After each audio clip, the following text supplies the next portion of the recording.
మీ అందరికీ నా హృదయపూర్వక వందనాలు. చెమ్మగలిగిన దేవుని పిల్లారా, మీ హృదయాలు వెలిగించే మాటతో దేవుడు ఎక్కువ నీ మాటలు తీసుకొని మీ వద్దకు వచ్చి ఉన్నాడు కనుక మీరు నేను కలిసి ప్రభు మాటలు ధ్యానం చేసుకుందాం.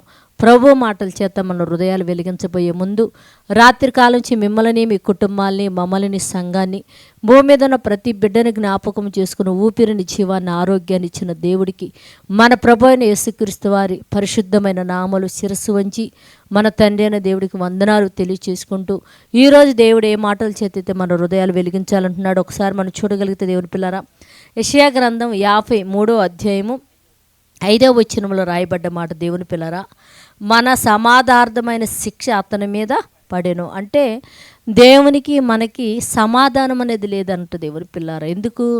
మన పాపాలు దేవుడికి మనకి అడ్డుగోడగా నిలిచిపోయినాయి. మనం ఏమడిగినా దేవుడికి వినపడని స్థితిని అంతగా మన పాపాలే మనం గోడగా కట్టేసుకున్నాం.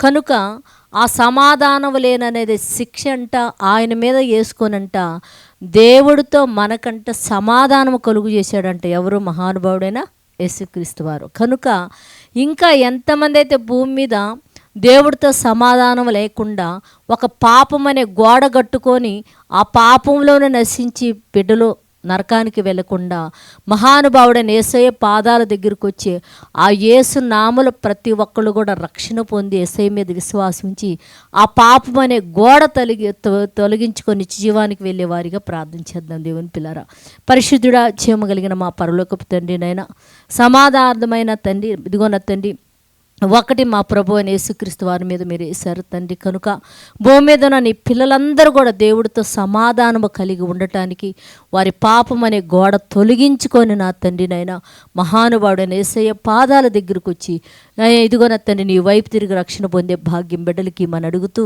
ఎంతమంది అయితే ఈ మాటలు వింటున్నారో ఏకున్న తండ్రి వారికి వారి కుటుంబాలు మీరు ఆశీర్వదించి మంచి ఆరోగ్యమేమైన నా తండ్రి ప్రతి కుటుంబంలో బిడ్డలు ఉద్యోగాల నిమిత్తం, చదువుల నిమిత్తం, పనుల నిమిత్తం, వ్యాపారాల నిమిత్తం బయటికి వెళుతుండగా తండ్రి ఎలాంటి ప్రమాదాలు లేకుండా బిడ్డలు క్షేమంగా గృహానికి చేరటాన్ని కృపను అనుగ్రహించి సహాయం చేయమని మా రక్షకుడు నీ కుమారుడు యేసయ్య పరిశుద్ధ నామములో ప్రార్థన అడుగుతున్నాం తండ్రి.